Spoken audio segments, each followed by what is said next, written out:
Amber Heard nearly went crazy when Johnny Depp's legal team found some new incriminating evidence against her in court. The evidence seemed to be what the team needed to turn things around in their favor. So, what is this new evidence? And how does it affect Amber? Let's get right into it. Johnny the Madman. Amber continually insisted that Johnny was crazy.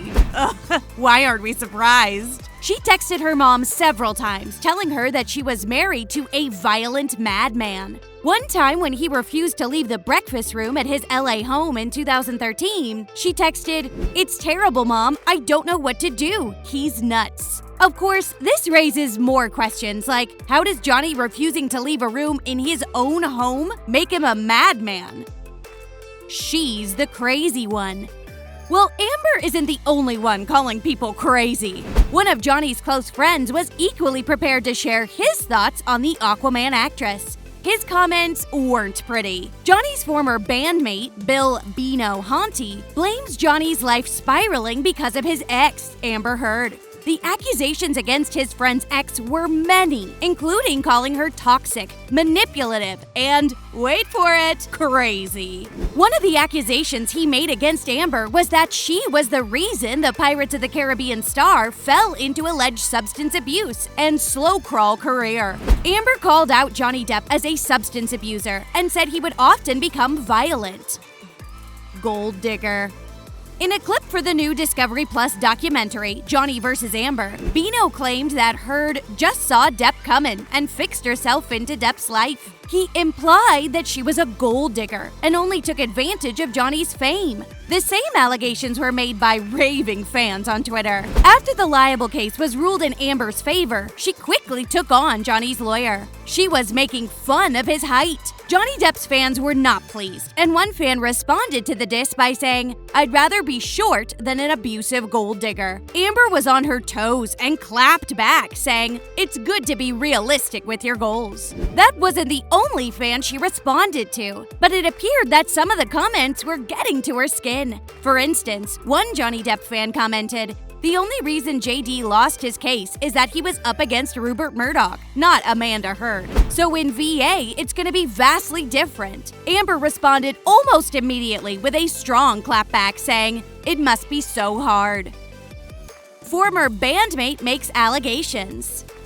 Honti shared many concerns that he had about their relationship. One was the age gap. Yeah, we know it's the 21st century, and people generally don't care about things like that anymore. But Johnny's former bandmate does. He said, "I do understand that she's half his age. I get it. Okay, John, she's 25. I get it. Don't marry her. You don't need to marry her. You're Johnny Depp." But his issues with Amber go far beyond the trivialities of the age difference. The musician seemed to want Johnny to be more self-focused, particularly on his intricate value than on his pretty face. He claims the marriage took more than it gave. Ruined his life, it did. It fucked his career over, cost him friends, part of his family. Honti also insisted that Amber made Johnny Depp crazy, to the point where he displayed unusual character traits that weren't adding up. She nearly drove him to insanity. She got inside Johnny's head and made him crazy. He was drinking and drugging, which wasn't like him. It's alleged that Johnny was partying and abusing illegal substances when he was married to Amber. Contradicting statements. It's not surprising when new details keep coming up in the court cases. But sometimes, when some information doesn't add up, it raises questions. One such incident arose during the London trial, where Amber claimed that Johnny had once pushed his former girlfriend, Kate Moss, down the stairs. When Depp's lawyer asked her why the particular allegation had never come up before, she said, "I've not had the liberty of time or space or energy even to list every thought that crossed my mind." Fans were surprised she could dismiss such serious allegations with a simple, "I forgot." What a lousy excuse. Johnny Depp's former partners.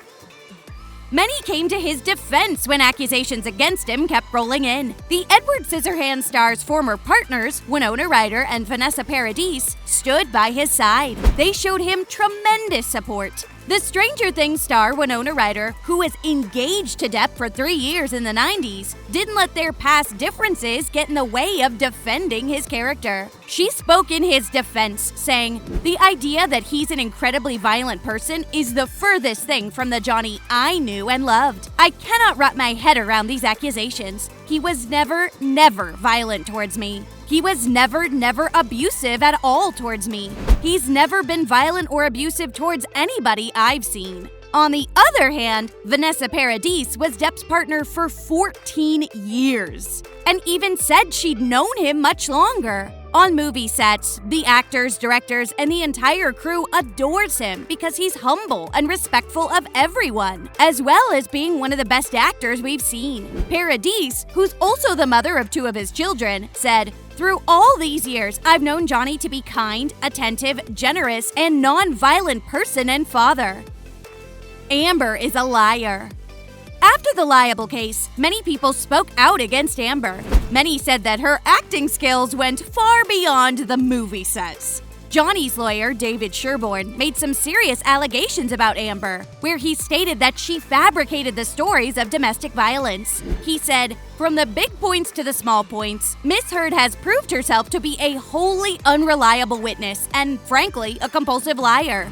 And I don't say that lightly." It also seems like some of Amber's strongest supporters changed their tune when certain pieces of evidence, including a recording, were included as part of the ongoing trial where Johnny has accused Amber of defamation. The Me Too activist Amanda Day Cadnett chose to take a step back from her close friend and withdraw her support after listening to the bombshell tapes verbally abusing Johnny Depp. She stated that she felt used and misled by the actress. Protection from Amber. Even though the tabloids and social media were filled with news of Johnny Depp being an abusive husband, some say he often needed to be protected from her. One of Johnny Depp's security officers, Sean Bett, said that throughout Mr. Depp and Miss Heard's relationship, Miss Heard was verbally and physically abusive towards Mr. Depp. He also claimed that he didn't only hear, but witness the abuse many times. On multiple occasions, I witnessed her shout at Mr. Depp. I was told by Mr. Depp on multiple occasions that Miss Heard had physically abused him. The security officer was a former Los Angeles sheriff's deputy. For a decade, Brett worked for the Pirates of the Caribbean star. He mentioned that some of the situations were bad, and there were days when Amber was in an abusive mood. He said that Miss Depp often behaved in this way when she had been drinking. I learned quickly to recognize the signs so that we were able to leave the situation before it escalated further. What do they say about each other? Johnny Depp has denied claims of violence from the start. He's stuck to his story about Heard being the aggressive one during their volatile relationship. Depp likened their time together to a crime scene waiting to happen. Amber has equally stuck to her story, where she claims that Depp attacked and abused her. She said that during one incident while they were on the Eastern and Orient Express train, Depp choked her while pressing her against a wall. She said, "I remember being afraid that Johnny might not know when to stop and that he might kill me." When a tape that Johnny had secretly recorded was made public and used in court, Amber was heard admitting that she had hit Johnny. She said, "I'm sorry that I didn't hit you across the face in a proper slap, but I was hitting you. I was not punching you. Babe, you're not punched. I don't know what the motion of my hand actually was, but you're fine. I did not hurt you. I did not punch you. I was hitting you. I can't promise you that I won't get physical again." The evidence was shocking, to say the least, because it went against everything that Amber had previously testified. It didn't help her case either, because many of her friends and fans lost faith in her. When she was called to the stand to testify, she said she only threw things to escape from the abusive situation. She also said that it only happened a few times when she felt pushed to the wall. Amber excused this behavior, saying that it was self-defense. She said, "When I felt my life was threatened, I tried to defend myself. And that started to happen years into the relationship, years into the violence. Before that, I didn't even try to defend myself. I just checked out." What do you think? Is she completely crazy, or was she pushed to the wall? Let us know in the comments.